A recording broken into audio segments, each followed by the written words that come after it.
And as I hiked on, the thought kept circling in my head. The real danger out here isn't always the wildlife or the elements. Sometimes it's the people you cross paths with and the echoes they leave behind, long after they're gone. Be careful out there.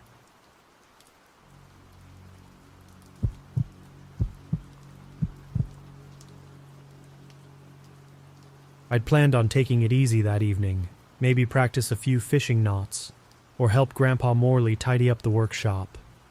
Instead, a couple of friends, Ray and Kelsey, coaxed me into one last round of our favorite hide-and-seek style game.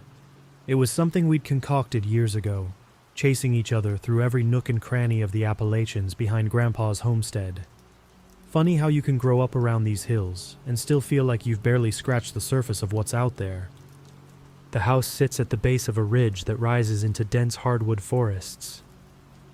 Grandpa always said the land has its own memory, that every gust of wind and snap of twigs might be a signal if you listen closely enough.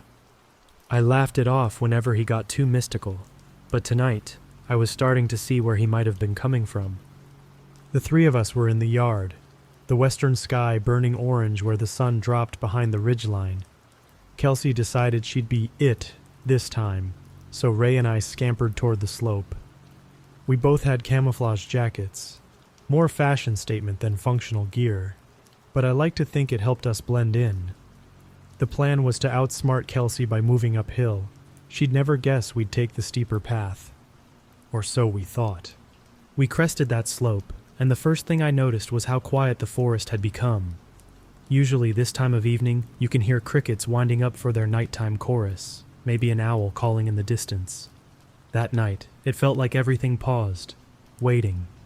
Ray and I tucked ourselves into a shallow dip in the ground, just behind a line of scraggly bushes. We had a clear view of the yard, though it was getting dim. Kelsey's flashlight beam danced across the grass below, and we congratulated ourselves on the perfect hiding spot. All we had to do was lie low until she gave up. Easy enough.